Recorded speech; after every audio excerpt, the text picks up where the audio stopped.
I'm Dr. Larry Santora. Thank you for watching Heart Health at Home today. I'm going to be talking about shortness of breath and how it may relate to the coronavirus. This can be a very confusing topic. We're going to first hear from Nikki Johnson, who is a Medicare insurance expert. And as we know, Medicare and insurance has been affected by the pandemic. And she'll be followed by Mary Sanchez, who is a real estate expert here in Southern California. And we all know that the housing market has been affected in many, many ways by this pandemic. But please listen to the very end. We have a really great complimentary offer for a mask and a book that I've written, and I think you'll enjoy both of those. So please listen to the end, and thank you for listening today. I'm Dr. Larry Santora. Hi, my name is Nikki Johnson, and I'm a health insurance agent specializing in Medicare. Today, I'd like to talk about an IRMAA, I-R-M-A-A, also known as Income-Related Monthly Adjustment Amount. An IRMAA shows up on your Medicare or Social Security benefit form and is a premium you pay in addition to your Part B and Part D premium if you make over a certain level of income. The income that counts is the adjusted gross income you reported on your IRS tax report forms 2 years ago, plus any other tax-exempt income.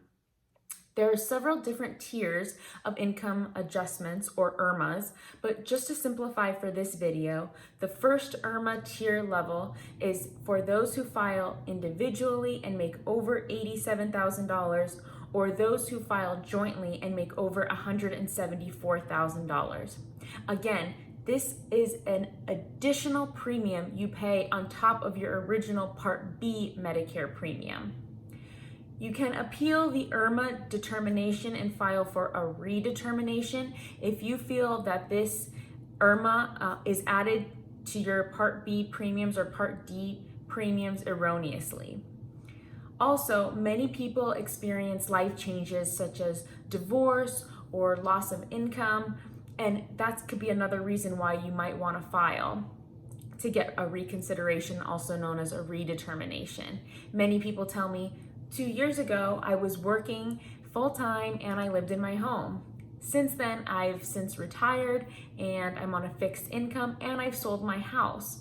So all reasons to speak with Social Security and file for that redetermination. If you have any questions or concerns, please feel free to reach out via text, email, or phone call at the information listed below, and I'd be happy to help. Again, all this information is at no cost to you, as you never ever pay an agent who is helping you with the Medicare process. Take care, and until next time. Hi, my name is Mary Sanchez. I specialize in residential real estate here in Orange County. I am with Coldwell Banker, and today I have 4 tips to selling your home faster in this economy. Tip 1, make sure buyers feel at home. Pack away personal items like pictures, awards, and sentimental belongings. Make them feel like they belong in this house. Secondly, keep it organized. Since you took the time to declutter, keep it organized before the appointed buyer shows up. Serious pre-qualified buyers are requesting to safely enter the property before they make their final purchase decision. Thirdly, give buyers full access. One of the top 4 elements when selling a home is access. With today's safe virtual home features and interactive options to live stream a one-on-one showing, this opens up more opportunity to find your buyer right away. And lastly, price it right. Remember, as a seller, you make the final decision on price. The key to selling your house is ensuring that it is priced to sell immediately. That way, your home will be seen by the greatest amount of buyers and will sell at a great price before more competition comes to the market. A quote from Zillow economist Matthew Speckman states, "In a remarkable show of resilience, the housing market has stared the pandemic right in the eye, and it hasn't blinked." If you are thinking of jumping into the selling or buying, whether it is now or in the next few months, let's connect. and make sure that you are positioned to take advantage of some of the best buying and selling opportunities of the year. Please feel free to call me. I'll be more than happy to help in any way I can. I'm Dr. Larry Santora. Thanks for watching Heart, Health, and Home. Lately, I've been getting a lot of calls about shortness of breath, and patients want to know, do I have the coronavirus? Because shortness of breath can be part of the coronavirus symptoms. As we talked about in other podcasts, the predominant symptoms are fever, shortness of breath, cough, loss of smell and taste, fatigue, and sometimes these are very similar to flu symptoms, so you don't know if you have the flu or the coronavirus. Now, you can get short of breath if you have a heart problem also, and the predominant problem that you have, if it's due to your heart, is congestive heart failure. And what that means is that usually that the main pumping chamber of the heart, the left ventricle, fails to contract adequately, gets weakened, and fluid can back up into the air sacs, fill the air sacs with fluid, so you can't get oxygen in there adequately. So we call it congestive heart failure, because the air sacs are congested because the heart is failing to pump the blood forward.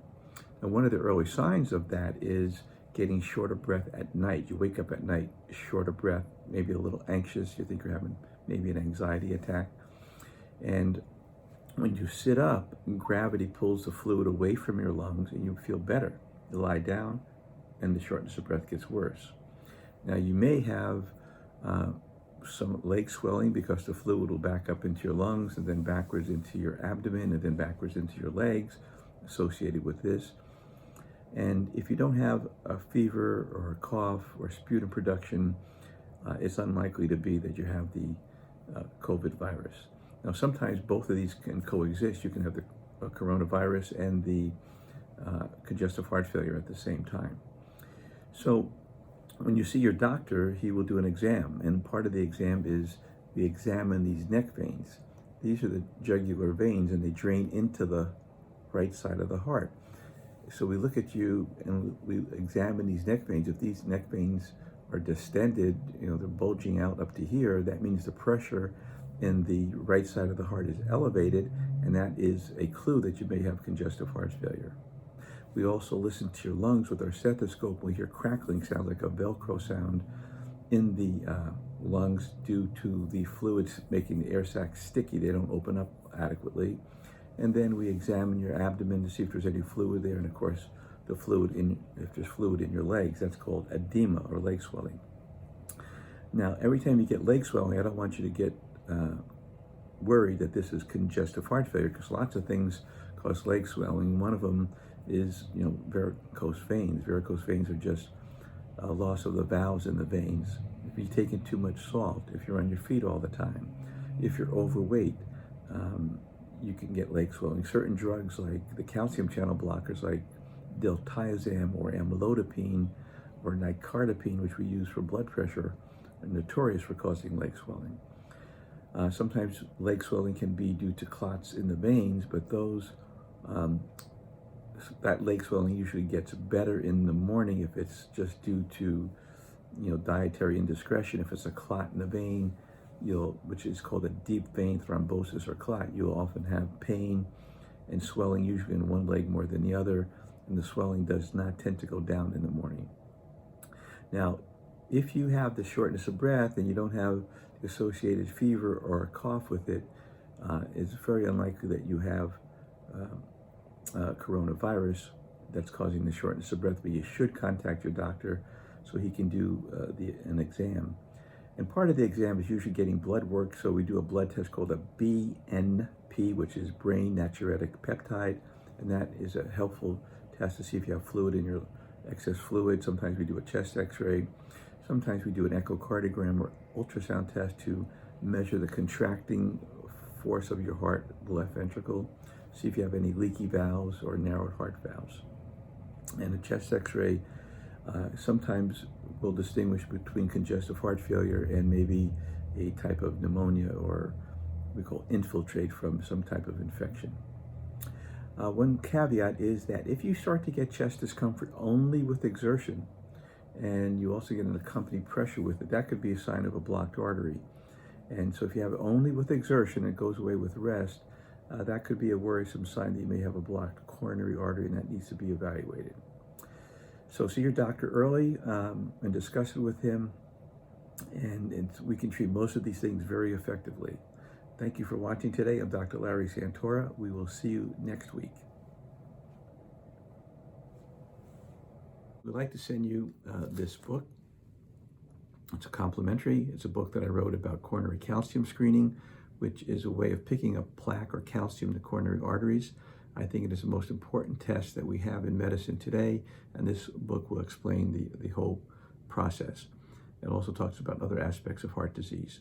Along with this book, we want to send you this cloth mask. They come in various colors. This is the one that I tend to wear. It's very breathable, and you can talk through it. You don't feel like you're smothering. It covers a lot of your face. It's washable, and we will send you one of these along with the book if you request it through hearthealthandhome@yahoo.com. And also please press our subscribe button. Thank you for watching, and we'll see you next week. I'm Dr. Larry Santora, and this is Heart, Health, and Home.